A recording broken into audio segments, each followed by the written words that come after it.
आज चार्जशीट सामने आई है, जनता की चार्जशीट, जनता के आरोपों की चार्जशीट बीजेपी की तरफ से आज आपके लिए जारी की गई। लेकिन 15 साल की सरकार के बाद भ्रष्टाचार जैसे गंभीर आरोप, क्या सिस्टमेटिक प्रॉब्लम है बंगाल के अंदर जिसे उठा रही है इस वक्त बीजेपी एक मुद्दे के तौर पर? देखिए पूर्णिमा जी नमस्कार। इतनी पैनलिस्ट बैठे हुए सभी को मेरी ओर से नमस्कार। सबसे बड़ी बात है कि आज भारतीय जनता पार्टी द्वारा हमारे पार्टी पर लगाए गए चार्जशीट हम समझते हैं भारतीय जनता पार्टी के ऊपर में हम लोगों को लगाना चाहिए, इसलिए कि वो उनके काबिल नहीं है। भारतीय जनता पार्टी हमारे 15 साल के कार्यकाल में हमने 10 करोड़ लोगों के लिए जो सेवा दी है, मैं बता नहीं सकता हूँ। 100 कम से कम योजनाएं हमारे पश्चिम बंगाल में जो लोग रहते हैं, जीवन से लेकर मृत्यु तक के योजना हमारी नेत्री ममता बनर्जी ने की है। अब रही बात कि भारतीय जनता पार्टी कहते हैं कि वो आप साथ देंगे या फिर भरोसे का वोट देंगे, साथ देंगे। हम एक बात समझ में नहीं आता, भारतीय जनता पार्टी और उन पर भरोसा इम्पॉसिबल। भारतीय जनता पार्टी के ऊपर अगर कोई भरोसा करता है तो वो समझिए कहीं कल वो नहीं रहेगा। आज तक हम लोग भरोसा कर करके तीसरी बार जो सत्ता में बैठे हैं, ना 15 लाख आया, ना 2 करोड़ के हिसाब से 12 का साल में 24 करोड़ युवाओं को रोजगार मिला, ना काला धन विदेशों से आया, ना 70 का पेट्रोल 35 रुपया हुआ, ना स्मार्ट सिटी हुआ, बल्कि ना 400 का सिलेंडर 200 रुपया हुआ। तो आप 15 साल से सरकार में बैठ के एहतेशामुल हक साहब, आप चाय पी रहे हैं क्या? 15 साल से आप सरकार में बैठे हैं राज्य सरकार के तौर पर, क्या वहां पर हिंसा की घटनाएं नहीं होती? क्या भ्रष्टाचार के आरोप नहीं लगते?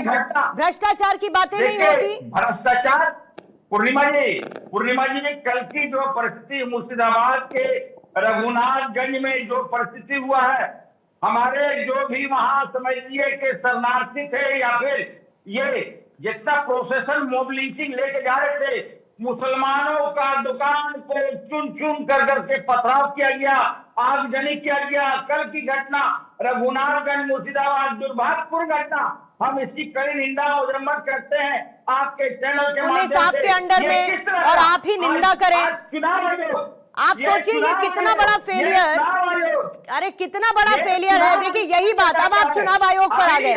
यही बात बीजेपी कहती है कि घूम फिर के आप आ जाएंगे चुनाव आयोग पर। सर, इससे पहले क्या हिंसा की घटनाएं नहीं हुई, मुझे ये बताइए, तब आपका पॉलिसी फेलियर नजर नहीं आया?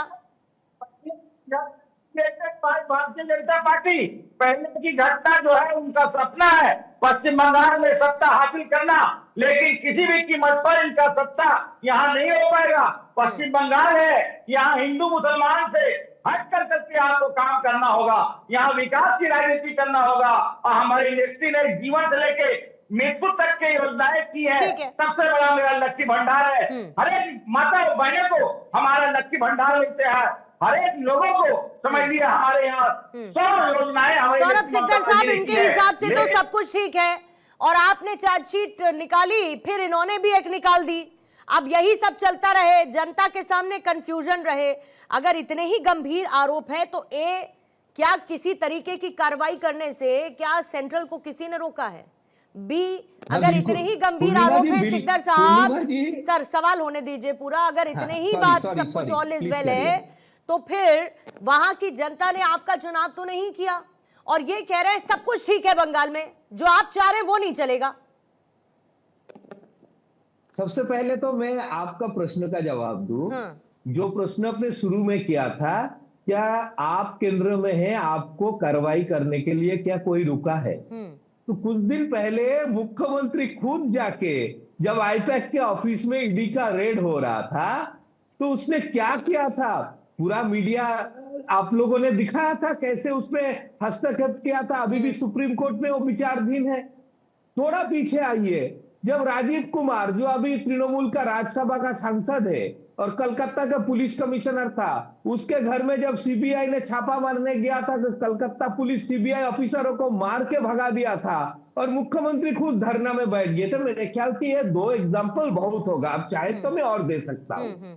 अब आता हूं कि यह चार्जशीट में क्या इन लोगों का दिक्कत है। दिक्कत यह है कि ये चार्जशीट में इस 15 साल का जो इस सरकार का व्यर्थता है, ये हमने बंगाल के जनता के सामने खोल के दे दिया है।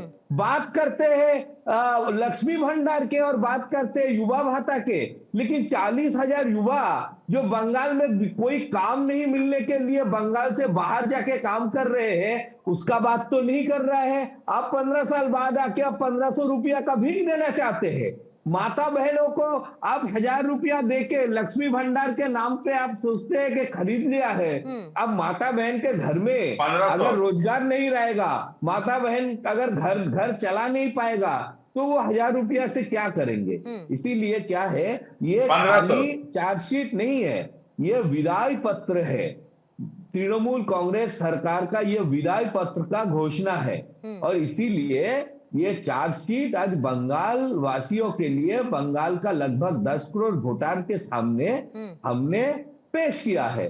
अब इस पे जो फैसला लेना है, जैसे चार्जशीट देने के बाद फैसला तो जज लेते हैं ना, तो ये हमारे जज है जनता जनार्दन। मतलब आपने भी नैरेटिव सेट कर दिया ना सिकदर साहब, फैसला दे। सिकदर साहब, मतलब एक नैरेटिव आपने भी सेट कर दिया ना। फिर तो जैसे एक नैरेटिव वो सेट करके चलते हैं, तो वो एक नैरेटिव आपने भी सेट कर दिया।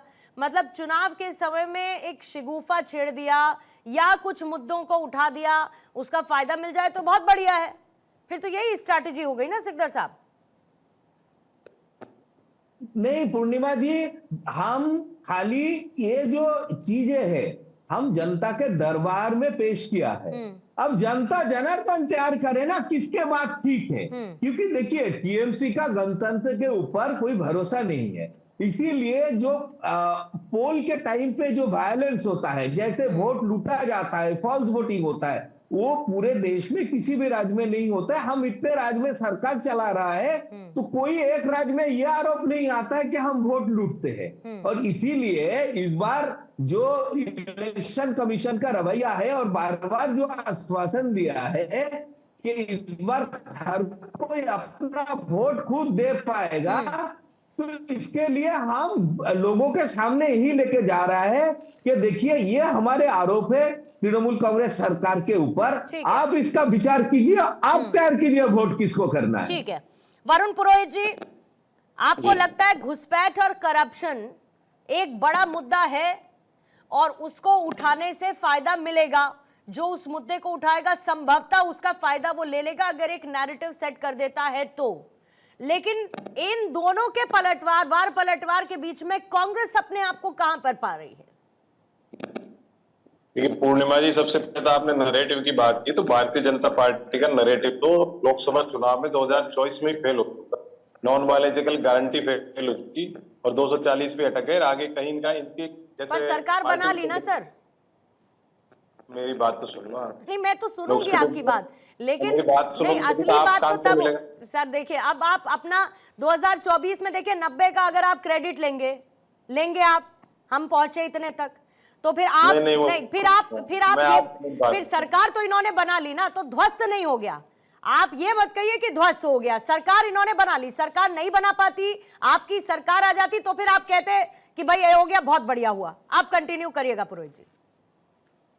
पूर्णिमा जी, मैंने जब राम मंदिर प्राण प्रतिष्ठा हुई थी उस समय कह दिया था विपक्ष पछताएगा जब चुनाव का रिजल्ट आएगा। लोग मजबूती से क्यों नहीं लड़े? जो आप मेरे को कह रहे हो ना, उसका आंसर आपने सुना नहीं। ये ध्वस्त इसलिए हो गया है कि विपक्ष मजबूती से लड़ता तो 240 सीटें भी इनकी नहीं आती। अच्छा। आज भी विपक्ष की जो मजबूती की कमी है उसके कारण से भारतीय जनता पार्टी सरकार, बंगाल के रेस्पेक्ट में बात करते हैं, बंगाल के अंदर ममता दीदी लोकल लेवल पर बड़ी स्ट्रॉन्ग नेता है। कांग्रेस ही है, वो तो खुद इंडियन यूथ कांग्रेस की महामंत्री थी। हम थे जब भी आनंद शर्मा जी अध्यक्ष थे, वो महामंत्री थी इंडियन यूथ कांग्रेस। मैं कह रहा था स्टेट लेवल पर ममता दीदी का कोई ऑल्टरनेट नहीं है, और भारतीय जनता पार्टी तो मोदी सेंट्रिक हो चुकी, पार्टी विद डिफरेंस रही नहीं है, और उसके अलावा कॉस्मोपॉलिटन हो चुकी। इनके पास खुद की लीडरशिप तो है नहीं।